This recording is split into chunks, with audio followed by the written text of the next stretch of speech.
A lot has been packed into this week when it comes to cryptocurrency news. It was only on Monday, seems like a lot longer ago than that Tesla revealed in a filing it had bought $1.5 billion in Bitcoin. We also learned this week that MasterCard was exploring accepting cryptocurrencies as payment. BNY Mellon said it would support crypto trading potentially. And then CNBC reporting this morning that Daniel Pinto, president at JP Morgan, said they didn't quite say that they would be supporting crypto trading. It was more sort of, well, if our clients want it, then we'll have to do it. It was more of a reluctant acceptance of what's going on out there. We also talked, remember, to Michael Sonnenschein of the Grayscale Bitcoin Trust this week. We heard from Michael Novogratz as well, both of them saying that there is more risk at this point for professional investors not investing in Bitcoin than investing in Bitcoin. So that has been a flip.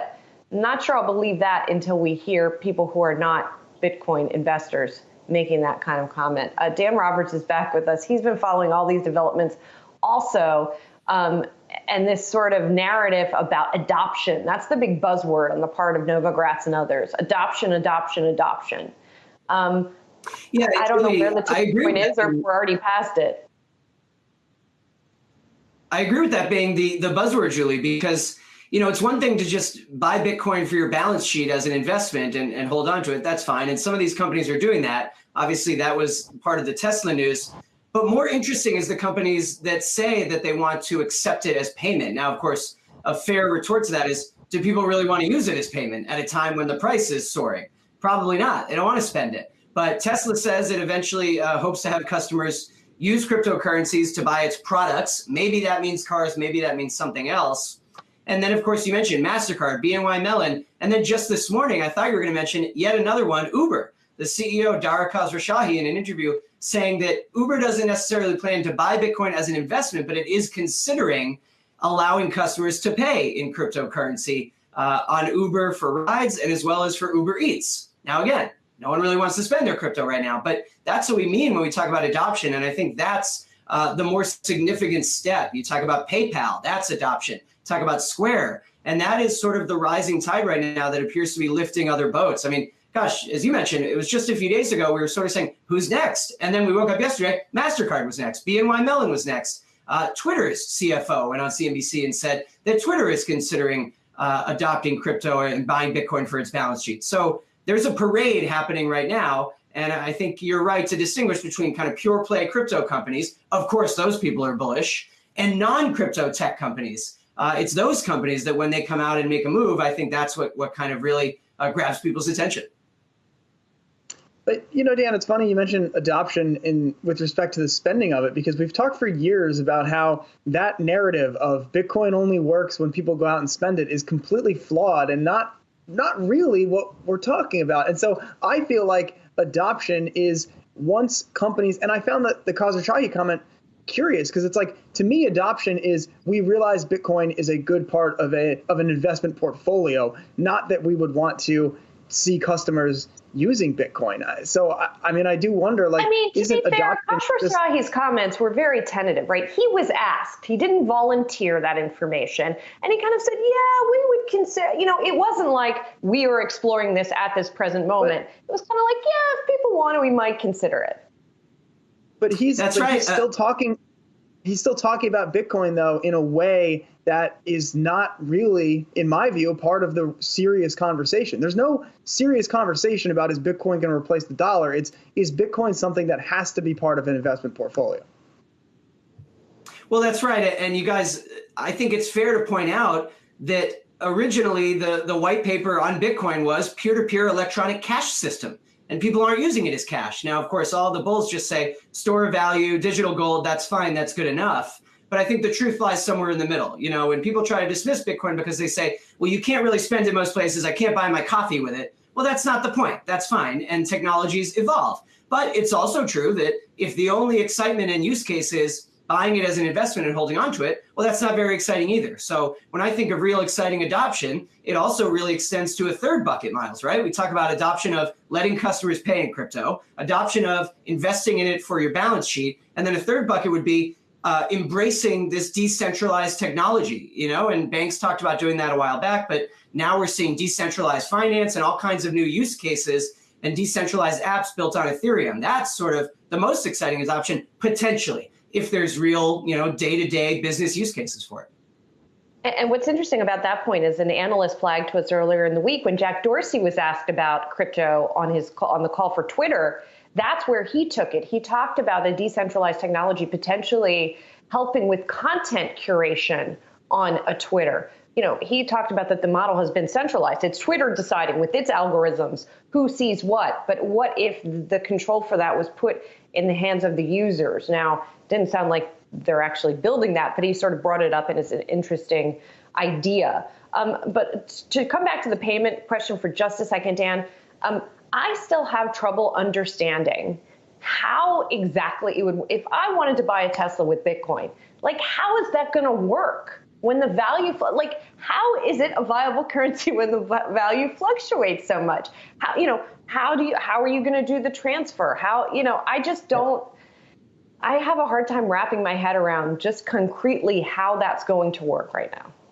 Well, and to be clear, I do not think right now it's a viable day-to-day currency. Certainly not. If you're a company and you're going to accept payment in crypto, you better only do it because you are ready for the volatility and you are trusting that eventually the value is going to go up. Otherwise, right, it's very simple. Why would a company take something that tomorrow could be worth a lot less money? But clearly, if you're Elon Musk, if you're Jack Dorsey, if you're Dan Schulman, you believe in the future of this stuff. And I guess I'd point to what Jack Dorsey said ages ago when Square first kind of openly embraced Bitcoin by adding crypto to its Cash App. He said, I believe Bitcoin is going to be the currency of the internet.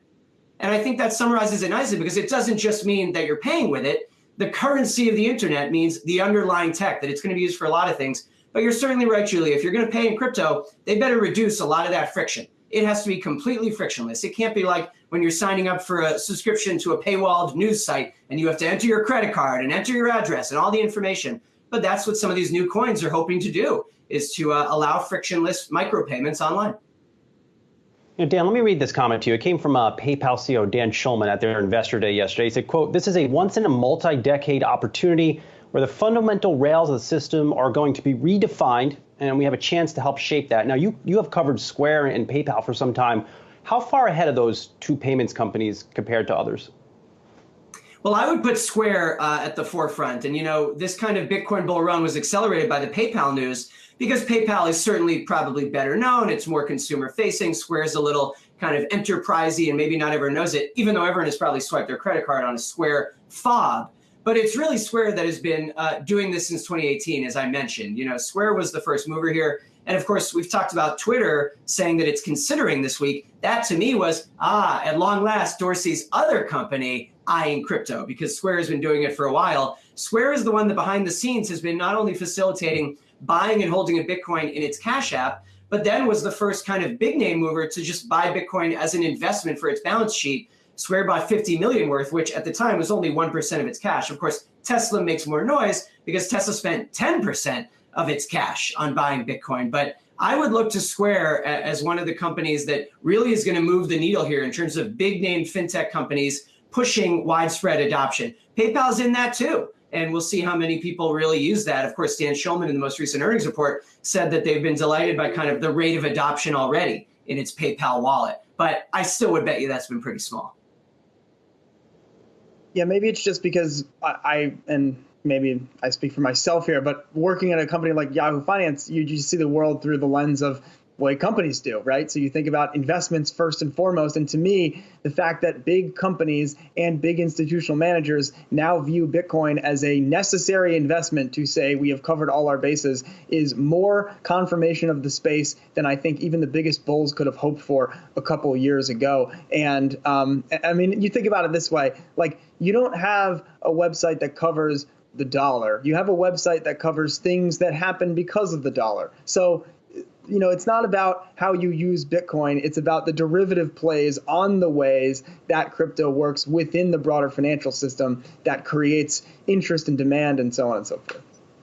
Well, and just lastly, if we have time, I would say to that, Myles, from a Yahoo Finance perspective and from the financial investor perspective, that's certainly kind of the key thing right now is the institutional investment. Everyone says, oh, this current run has been driven by institutions. That's fine and that's true. But I would also say that the excitement in crypto right now has been accelerated by kind of the retail investor revolution. It's all tied up in one kind of convergence that the pandemic has really added to. It's regular people, just never before, even right now, much more than in the 2017 kind of hype cycle, have I heard from as many regular people interested in this space, wondering about it. So you're right, it's Wall Street institutions, and that excites people as an investment. But I also think that you're going to see adoption by regular folks who wonder, well, what are the different use cases here? And should I be into this stuff? Should it be something that I understand and want to learn about?